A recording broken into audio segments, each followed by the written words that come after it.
9 sierpnia 2020 roku odbyły się sfałszowane wybory prezydenckie na Białorusi. W efekcie tej farsy na ulice Mińska i innych białoruskich miast wyszły tysiące obywateli, by podnieść swój protest i odzyskać odebrane im przez władze prawo do wolności. W pierwszej części rozmowy, do której zapraszam, jeśli jeszcze jej nie widzieliście, Maryja opowiada mi o swojej młodości, o Białorusi, jaką pamięta z dzieciństwa i o tym, jak wyglądała z jej perspektywy brutalizacja reżimu Łukaszenki. Przed Państwem druga część wywiadu, a w nim przebieg protestów oczami Maryi, a także historia jej ucieczki z kraju.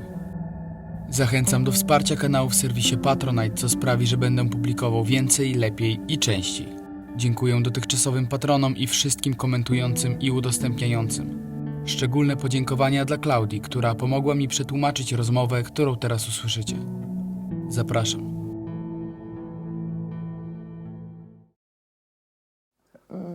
Ёсць у беларускай новай традыцыі такая з'ява, што калі ты распытваеш у людзей пра іх стан, пра іх вот эти вот досвед затрымання, яны распавядаюць табе жахлівыя гісторыі, але заўжды кажуць: мне яшчэ пашанцавала. Таму што заўжды ёсць яшчэ больш страшныя гісторыі. Калі ты жывы, то табе яшчэ пашанцавала. Мне, направду, вельмі пашанцавала. Я была як просто вельмі кепскім гатэлю, мінус 5 зорак. Таму што у нас забралі матрасы, канешне ж. У нас была перепоўненая камера, то бок там дзяўчат было больш, чым ложкаў. І мы спалі альбо па некалькі чалавек на ложку, альбо проста на падлозе. У вельмі бруднай камеры. Смярдзючай, страшнай, абадранай, з плесняю. Я пра прыбіральню нават гаварыць не буду. Это проста дзірка ў падлозе. І да нас яшчэ і падселілі, не ведаю, як это назваць, яшчэ і жанчына без месца жыхарства.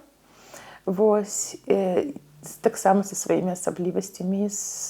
І я нават дзяўчат, которые выходзілі, потым пытала, ці яны там яе бачылі, і я ведаю, што яны яе бачылі, не ведаюць, яна там падсадная, не падсадная, ці это проста такая форма яшчэ большага ціску.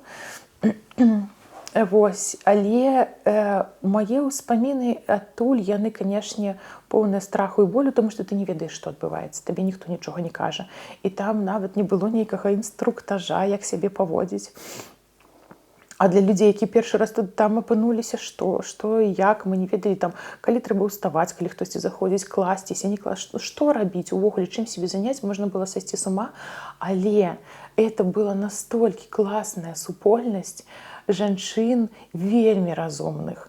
І яны, і я, мы праводзілі нейкія лекцыі. У нас была з намі затрыманая дзевачка, юрыстка, якая вучыла нас, як паводзіць сябе на судзе, пра што трэба казаць, пра што нагадваць, як распавядаць сваю гісторыю, якія ў нас ёсць правы. Яна нас так добра выхавала за гэтыя 2 дні перад судом. Мы ішлі туды ўжо з зброяй, ведалі, што рабіць. Яе цікавая гісторыя.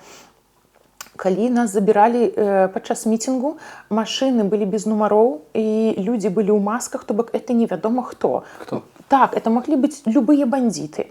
І яна, як праўніца, такая: ты неправільна запаркаваўся, і яна выклікала міліцыю на міліцыю.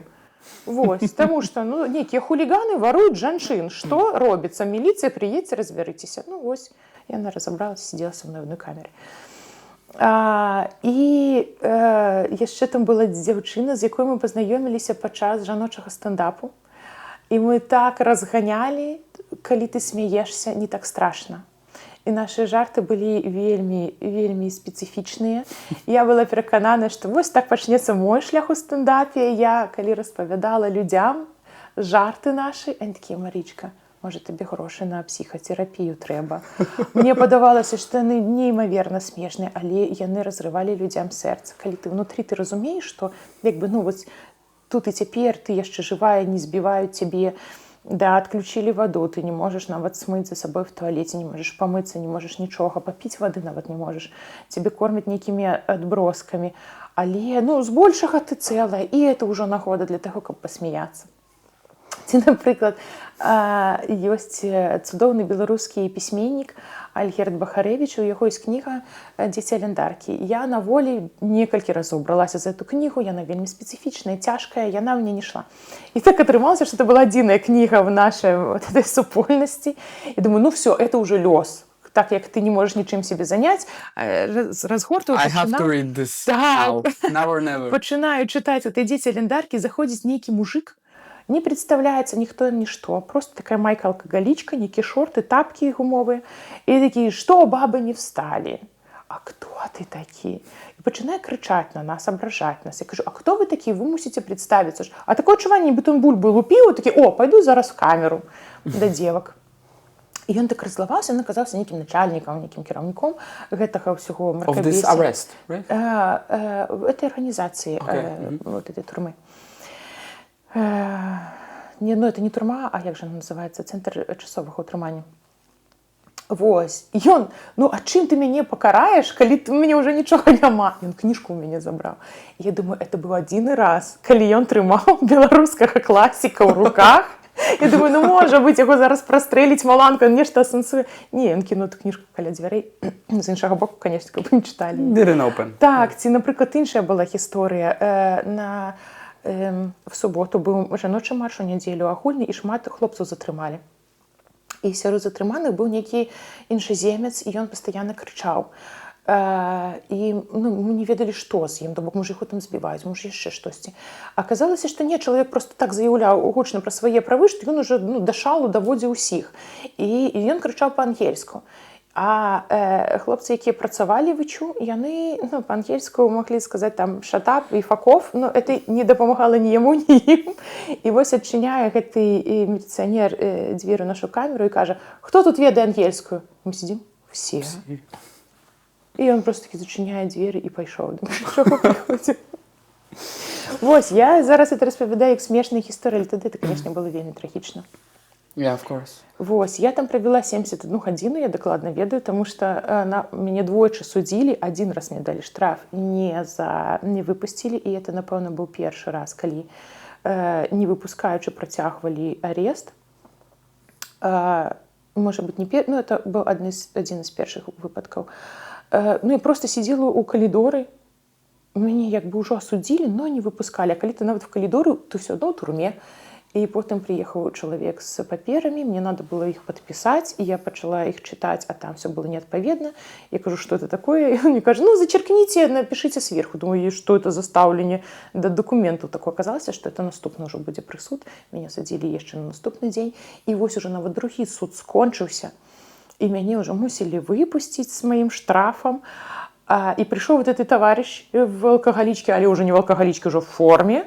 И такие, я маю право на 72 гадзіны, я затрымаюся, на яшчэ будзе гадзіну сидзець у турме. Вось, ну там за мяне заступілася одна добрая спадарыня. Просто она билася за мяне як леў. Вось, каб я эту гадзіну не сидела у турме.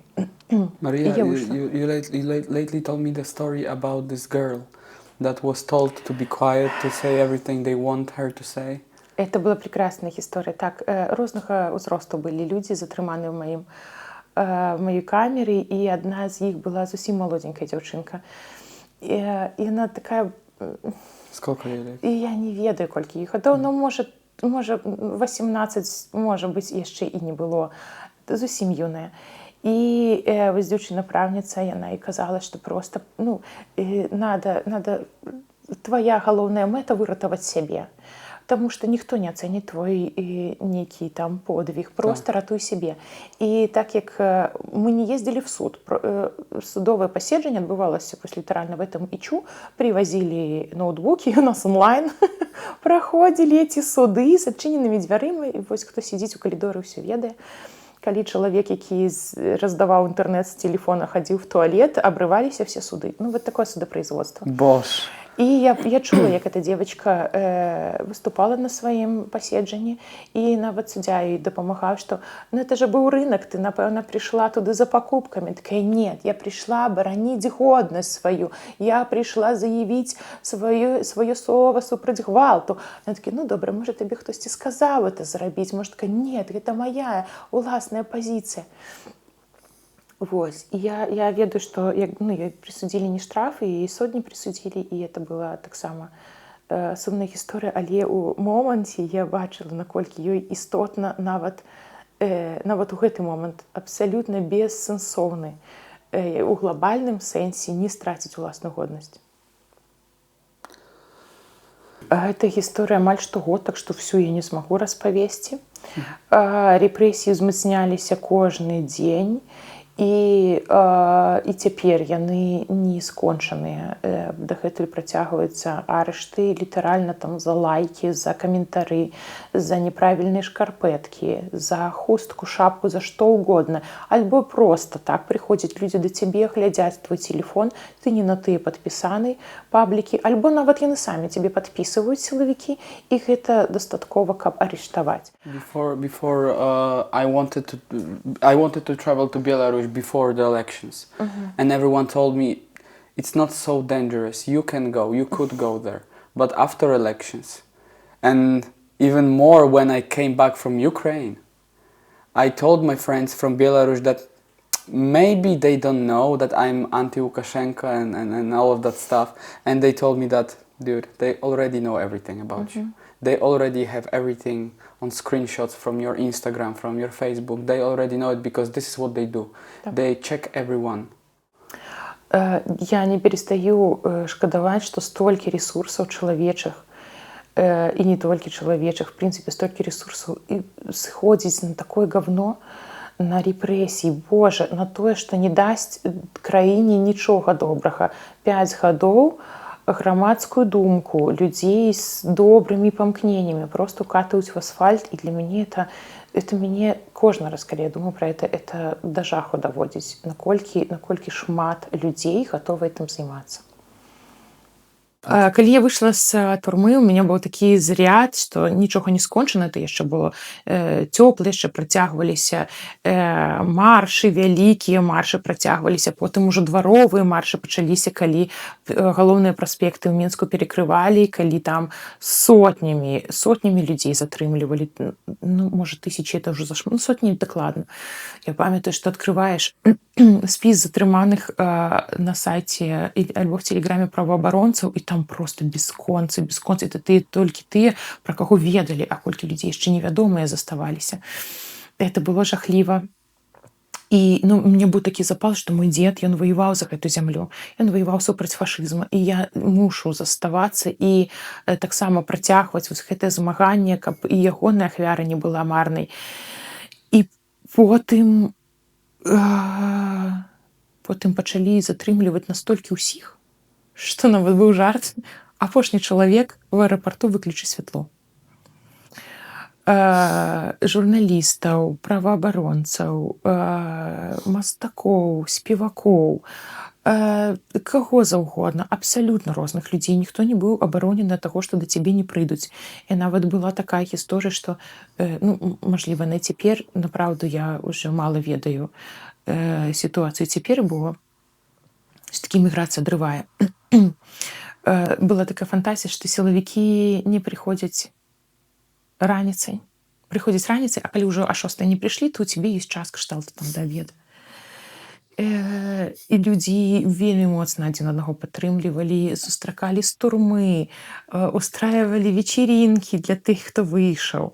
Гэта неймаверная была супольнасць, і цяпер застаецца неймавернай супольнасцю.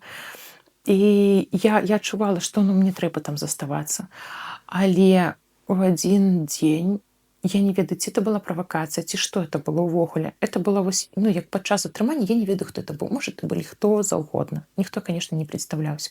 Мне патэлефанавалі і сказалі, што моя сям'я пад увагай, і што маё дзіцё, ёй тады яшчэ нават не было 2 гадоў, будзе забраны в інтэрнат. І для мяне раптам все памянялася, просто все упало, сердце оторвалася, і я сабрала рэчы, які рэчы? Падушачку яе кніжку і мой ноутбук, і 2 пары трусов, і з гэтым я уехала ў невядомасць. Склеивать свое жыццё ва Украине. Я подумала, что Украина — это хороший выбор. якби у культурному сенсі люди близькие. You went straight from Belarus to Ukraine, or you О, had не, to go? это была такая гісторыя, таксама была папулярная інфармацыя, што ад моманту, калі цябе абвесцілі ў розшук, да моманту, як эта інфармацыя патрапіць у расійскія базы даных, ёсць кшталту там невялікая адлегласць часу, кшталту там сотні-два, калі ты можаш з Расіі ўляцець. І вось я начным цягніком ехала ў Маскву.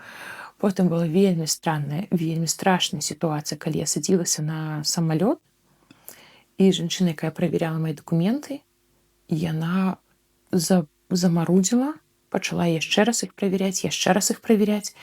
І тут у майго дзіцёнка, якая ўжо больш за сотню была ў дарозе, у невядомасці, у яе пачалася страшная істерика просто. Какие-то черти з яе палезлі, не магла яе супакоіць, яе абдымала, прыціскала вады, цацку, нічога не працавала. І эта жанчына ў аэрапорце просто злітасцілася, я думаю, надо мной, она мяне пусціла на борт. І так я улетела з Расіі. And how much time did you spend in Ukraine? Бесконцы паўгады. В Беларусі у меня была такая мара, я захапляюся тым, як украінцы і украінкі, яны робяць сваю культуру, такую традыцыйную культуру моднай. Я думаю, класна было пажыць в Украіне, мне гэта навучыцца. За гэтыя паўгады я лішні раз не открывала дзверы. Я не хацела адчыняць іх і выхадзіць не в Беларусі, бачыць не беларускія вуліцы, не сваё атачэнне. І это была настолькі моцная не толькі знешняя, але і ўнутраняя эміграцыя, даже внутренняя какая-то репатрыяцыя нават. Я не хацела ні з кім размаўляць. Вось, таму я Украіну асабліва не побачила. Я памятаю, што калі я толькі думала, што пайду ў Украіну, думаю, ой, так здорово, я люблю горныя паходы, а там же ёсць і горы, і море, і я так сабе фантазіравала. Ніякіх паходаў. Адзіны паход быў мой, калі пачалася вайна, мы 3 сотняў ехалі да мяжы, і там ужо была такая вялікая чарга, што надо было прайсці 25 кіламетраў з дзіцём на руках, і зноў жа з падушачкай і ноутбукам, бо мне яшчэ трэба працаваць. І вот это быў мой паход праз лес, уздоўж этой чаргі машын, уздоўж моря людзей, якія в роспачы пакідалі сваю краіну. З пред'явамі, ты з Беларусі, а чаго ты не ідзеш танкі спыняць? Это было складанае падарожжа. At the beginning they helped you, right? Ой, конечно, калі мы толькі пераехалі в Беларусь, нас вельмі шкадавалі, што вось прыехала мама з малышкай, нам прыносілі цацкі, нам прыносілі адзенне, кабачкі прыносілі, это так міла. Вось, але в дзень нападу ўсё памянялася. What changed? Людзі пачалі мяне баяцца і нават агрэсіўна да мяне ставяцца. Канешне, не ўсе. Я разумею прычыну. Яны таксама былі перапужаныя, яны не ведалі, куды эту злосць дзець, а тут ёсць я, і яны проста на мяне яе вылівалі. Але як бы это разуменне не дапамагала мне, бо я не ведала, чым это можа скончыцца. То бок, любы чалавек мог бы дастаць нож, проста мяне пырнуць. То бок, у нас это быў вельмі нервны момант першыя дні. Мы жылі пад Кіевам, насупраць вайсковай часткі. І калі пачалася вайна, вось это была адна з першых мэтаў, якія паразілі расійскія войскі. І я памятаю, 4-й раніцы я прачнулася і думаю, напэўна, это навальніца ранняя. І это так міла, што быў напружаны такі стан, людзі абмяркоўвалі, будзе вайна, не будзе, а так.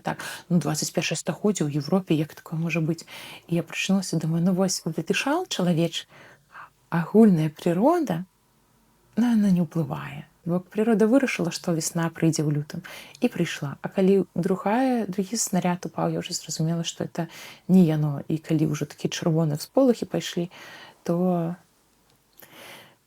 не весна это была. Калі б мы, напэўна, адразу і пабеглі, была бы іншая гісторыя, мы бы не так цяжка бы перажывалі эту дарогу і все, што з гэтым звязана. Але калі пачалася вайна, першае, што я зрабіла, я включила ноутбук, таму што я журналістка, і я мушу апісваць, што адбываецца. І я памятаю, што ўжо все папрачыналіся, я будзіла, рэдактар будзіла сваіх калег, вайна пачалася, што дзелаць. І вось я з 4-й, напэўна, до 12-й не адхадзіла ад ноутбука. А потым мне ўжо рэдактар прагнаў, такі, ну ты ўжо зусім плывеш, ідзі, пахадзі. А я думаю, ну я ж на бок Беларусі жыву, ад Кіева в бок Беларусі. Я пойду пагляджу, ці прыехалі ўжо танкі. Нахрена? Што? Куды? Просто ніякай логікі не было. Ну, вот мяне какая-то адреналінавая хваля несла. Ніхто не даехаў да тых бравароў у той дзень. Вось, але і потым ужо в абед я разумею, што ну, нам тут не будзе спакойна. І это не тая гісторыя, якую я гатова яшчэ і перажываць, даказваць кожнаму і кожнай, што я не галасавала за это не мой выбор, я наадварот супраць, таму я тут, ну, карці, всю эту гісторыю не зможаш давесці да ўсіх. Вось, а пред'явіць могуць за што заўгодна і ў любы момант. Таму в абед уже сабраліся, яшчэ заехалі за калегай маёй і паехалі ў бок мяжы. І был такі вялікі затор, што мы ехалі вось 3 дні. На 3-й дзень мы прыехалі да мяжы. Па дарозе мы спыніліся ў нейкім хатэлі, ў нейкім горадзе, не памятаю ні назвы, нішто. Але так як это быў апошні нумар, это быў люкс. І это быў такі шал, джакузі, все такое прыгожае, дарагое, а ў цябе пад окнамі танкі едуць. And you had to go 25 kilometers to Cordon, to the border. Так. With a child, with notebook. Да. How long did you go? How long did you have? Целый день. Это заняло мне целый день. Потому что так само, якби это, ну, непонятно, куды ісці, як ісці. Это люты месяц. То бок уже была такая дліга, і днём было ісці горача. В пуховиках, ну, ты апранаеш на себе все, что можешь, невядома дзе, может, ты будешь ночевать под этой мяжой, может, яшчэ штосьці. А я вымушана была ісці, тому што людзі, пакуль ехалі да мяжы, яны скупілі літаральна ўсё ў крамах. То бок, калі, ну, дарослы чалавек яшчэ можа пацярпець дзень-два, там прыхадзілі людзі з суседскіх вёсак, якія вось каля гэтага шляху, яны там прынасілі нейкую ежу. Ну, то бок, даросламу чалавеку яшчэ неяк было перажыць это, а малышцы, ну, там ты худогам яе не накорміш, скажем так. І вось, і таму я зразумею, што нам пара, нам зноў трэба ісці. І зноў вот гэты страх ісці невядома куды, он просто мяне, ну, не сварыў мазгі. Я памятаю, што мяне ташніла, я просто выйшла з машыны. І калі вярнулася, такая, ну все, я уже спокойно просто буду ставіць одну ногу перед другой, і там будзе што будзе. Вось, і мы на гэтым шляху сустрэлі таксама і вельмі злых людзей, якія крычалі на нас, і вельмі добрых, бясконца добрых, якія там дзеліліся ежай, вадой, нейкі святы отец арганізаваў там нейкі борщ, это быў самы смачны борщ в маім жыцці з банкі. Вось. І потым, калі мы дайшлі ўжо да мяжы, там огромный натоўп людзей, і станавілася холодна. А найперш ішлі жанчыны з дзецьмі, таму што іх, ну, як бы без чаргі прапускалі, но ўжо была чарга з жанчын з дзяцей, з дзецьмі. І яны просто, дзеці пачыналі мёрзнуць, і жанчыны снімалі свае курткі, іх как-то заварачвалі, ад жанчын шла пара, бо ўжо, ну, у лютым холодная ноч. Я памятаю, побач са мной сидела бабуля, такое просто поле. Там, ну, нічога няма, просто поле, і вот эта вот брама. І яна такая сидзіць, разгубленая цалкам. А у мяне з сабой была толькі такая варёная каўбаска і кавалак хлеба для мяне. І я кажу, бабулечка, можа, вы голодная? Такая, нічога не магу есці, бо у мяне такія праблемы уже са страўнікам, што не только вот варёная каўбаса я магу есці. Я достаю эту варёную каўбасу, и она начинает плакать. Она понимает, что, як бы, ну, я же не крама, это может быть апошняе. И оно и было апошняе, что мне было поесть. Я даю этой бабуле, и тут я чую, что, як бы, уже, ну, наступная чарга. Я пошла с дзіцём, и вось мы стоим в этой чарзе, нас такой квадратом построили, что, як, куды. И проверяли потом документы и з одного боку, потом з другого боку. И я памятаю, як калі мы уже на вот этот вот пропускный пункт украинский пройшли, там не было ничего, литерально вот сидела эта будка жанчыны у ёй, которая уже там руки колотятся от перепрацоўки. І мы даходзім да польскай, мы яшчэ не прайшлі мяжу, але памежнікі ўжо пачалі нам гуманітарныя рэчы прыносіць, или хаця бы ежу. Я памятаю, што мяне сустракаў мой калега, і это была моя вот асноўная мэта, просто дзіцёнка яму перадаць, бо ён надзейны, а я ўжо там хоць павались. Вось, але ну, вось ён тады падхапіў і дзіцёнка, і мяне, і вось ён літаральна выратаваў наша жыцці. Бо я бы не смогла далей уже там как-то планировать, куды там што ехаць. Просто мне надо было дайти да Дзімы, каб ён нічога, просто дайти да яго. І калі вось мы перайшлі ўжо мяжу, был аграменны, я не ведаю, як это назваць, цэлы фестываль дапамогі. Былі людзі, якія адзенне давалі, то бок яны, ну, напэўна, дзесьці было арганізаваны прыём гэтага адзення. І вось літаральна пад самы переход цёплыя курткі, цёплыя шкарпэткі, шапкі, таму што людзі, калі ідзеш доўга, ты ўжо всё кідаеш, ты просто сам, галоўнае дайці. Вось, і апраналі людзей, людзі ўжо прыходзілі в такім стомленым стане, што яны самі не соображалі. І вось з польскага боку валанцёры і валанцёркі літаральна там шалікі вязалі, шапкі апраналі.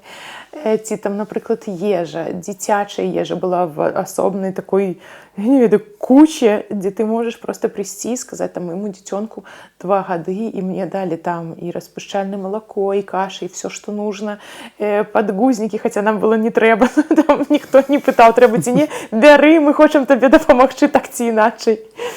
Вось. I love this moment because when you say about that Poland provided something good, something warm for other people, I love this moment as a Polish citizen, because I love to hear that it warms my heart that sometimes we do really good things, and if we gather together, we can do absolutely lovely and warm and good things. I wish that sometimes we don't. Sometimes we forget that. Слухай, гэта быў момант, такі крыштальны момант, калі не было развагаў рабіць ці не рабіць, правда? Все разумелі, што трэба дапамога, і хто як мог дапамагаў. Потым з'явіліся пытанні там, якія прывялі да перадаляю да Украіны і гэтак далей.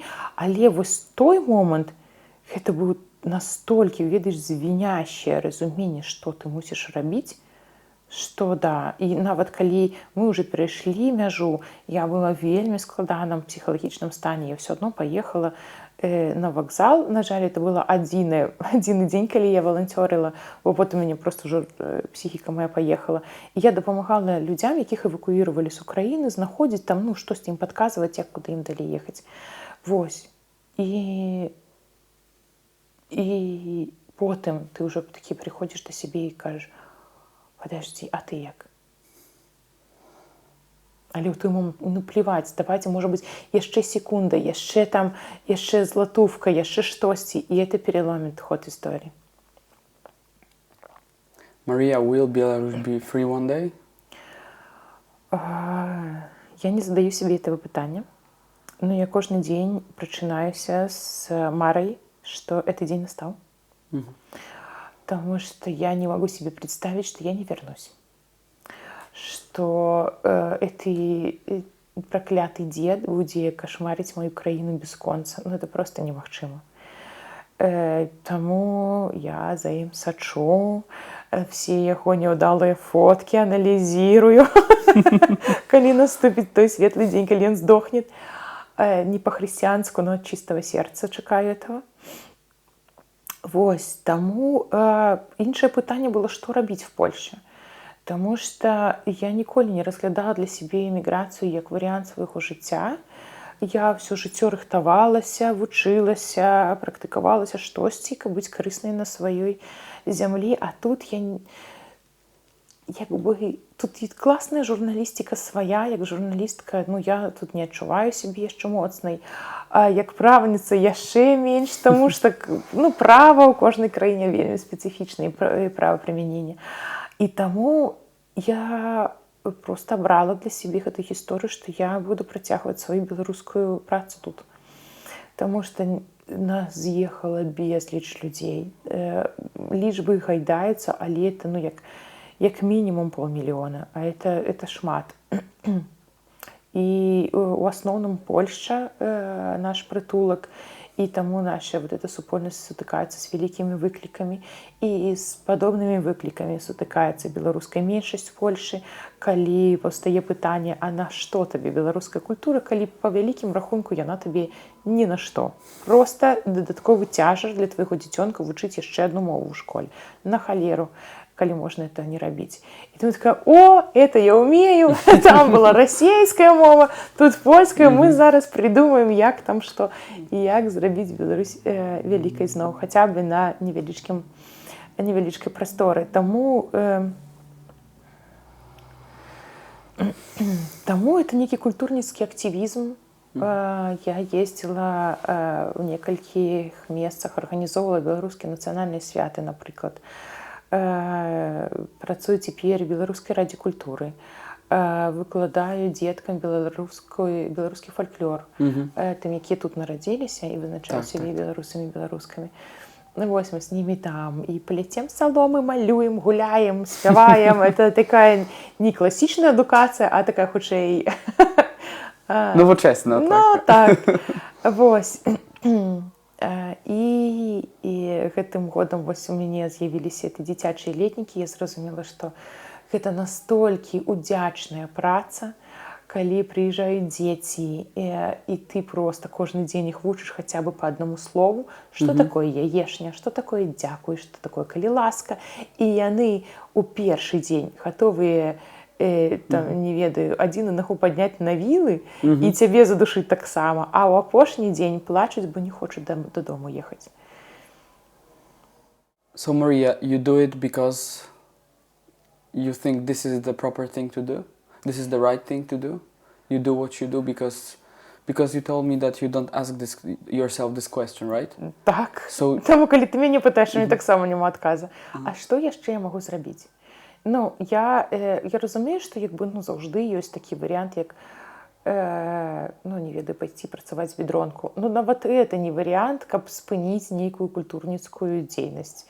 Проста калі ў цябе, я не ведаю, нейкая ёсць беларуская залоза, якая выпрацоўвае табе тыя гармоны беларускія, ты проста шалееш, калі не будзеш гэта рабіць.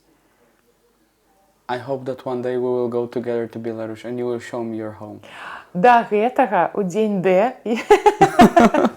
па краінах, па якіх я езджу, я набываю там алкаголь.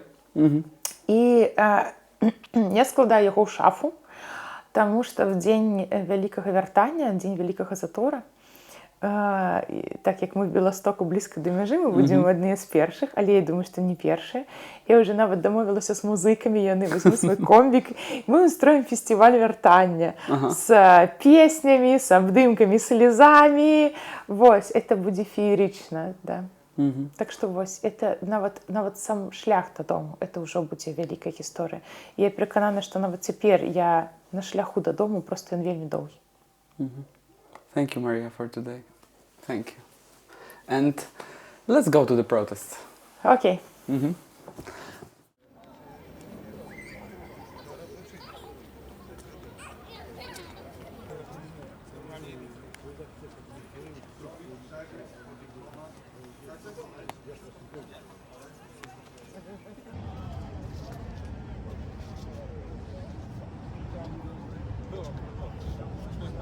Dzień dobry również wszystkim mieszkańcom Białegostoku. Сегодня на початок акции гадавіну скрадзеных выборов в Беларуси я бы хотел, как прогучал гимн Белорусской Народной Республики, первой демократичной белорусской державы, адтуль наш сцяг и так само напрамак наших маров до вольной незалежной Беларуси.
Женщину, яка змагає між іншими за білоруську мову, ведучи занятки мови на нова. Мария Грыц. Запрашаю сердечно.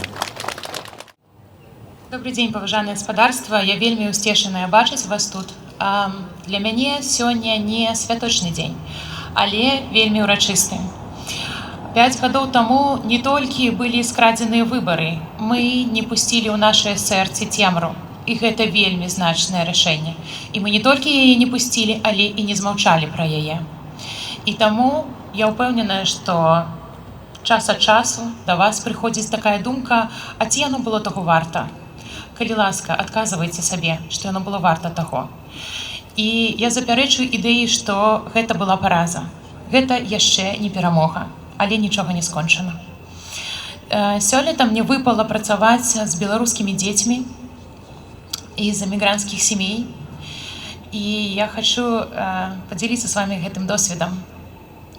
Калі прыходзіў пэўны момант, яны распавядалі вельмі жахлівыя гісторыі. Як на іх вачах збівалі іх бацькоў, затрымлівалі, як адбываліся ператрусы ў іх хатах, як яны гэтага баяліся. Яны яшчэ зусім малыя людзі, але ўжо нясуць такі моцны цяжар на сваіх плячах у сваю новую будучыню.